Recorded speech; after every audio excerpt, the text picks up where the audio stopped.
இலங்கை அதிபர் அனுரகுமார திசாநாயக்கவை சந்தித்து பிரதமர் நரேந்திர மோடி பேச்சுவார்த்தை. மீனவர்கள் பிரச்சினை, பாதுகாப்பு ஒத்துழைப்பு, எரிசக்தி பாதுகாப்பு உள்ளிட்டவை குறித்து பிரதமர் மோடி பேச வாய்ப்புள்ளதாக தகவல். இந்தியாவின் உதவியுடன் இலங்கையில் செயல்படுத்தப்பட்டு வரும் பல்வேறு திட்டங்கள் இன்று தொடங்கி வைப்பு. 2024-25 ஆண்டில் நாட்டின் வளர்ச்சி விகிதம் 6.69% புதிய உச்சத்தை எட்டி சாதனை படைத்துள்ளதாக ஒன்றிய அரசின் திட்ட அமலாக்கத்துறை தகவல். கடந்த 10 ஆண்டில் நாட்டின் மற்ற மாநிலங்களை விட பொருளாதார வளர்ச்சியில் தமிழ்நாடு புதிய உச்சத்தை எட்டியுள்ளது. மியான்மரில் ஏற்பட்ட சக்தி வாய்ந்த நிலநடுக்கத்தில் உயிரிழந்தவர்களின் எண்ணிக்கை 3354 உயர்வு.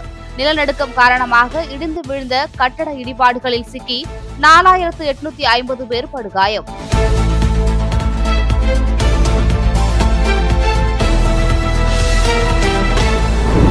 சென்னையில் எம்புரான் திரைப்பட தயாரிப்பாளர் வீட்டில் நடைபெற்ற அமலாக்கத்துறை சோதனை 11 மணி நேரத்திற்கு பிறகு நிறைவு.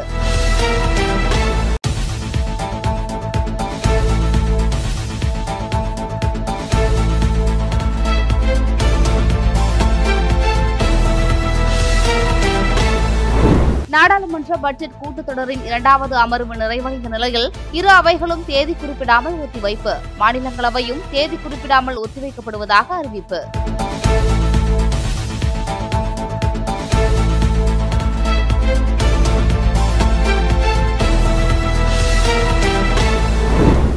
மருத்துவ பணியிடங்களுக்கு தெரிவு செய்யப்பட்ட 621 நபர்களுக்கு பணி நியமன ஆணைகளை வழங்கினார் முதலமைச்சர் மு.க. ஸ்டாலின்.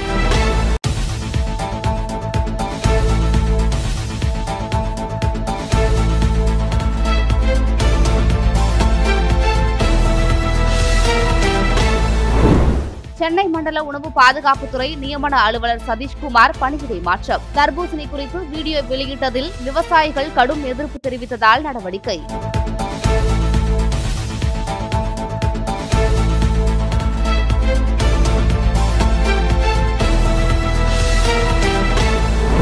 தமிழகம் மற்றும் அதனை ஒட்டிய பகுதிகளின் மேல் ஒரு வளிமண்டல கீழடுக்கு சுழற்சி நிலவுகிறது. இதனால் இன்று தமிழகத்தில் ஒரு சில இடங்களிலும், புதுவை மற்றும் காரைக்கால் பகுதிகளிலும் இடி மின்னல் மற்றும் பலத்த காற்றுடன் கூடிய மணிக்கு 40 முதல் 50 கிலோமீட்டர் வேகத்தில் லேசானது முதல் மிதமான மழை பெய்யக்கூடும். சென்னை வானிலை ஆய்வு மையம் தகவல்.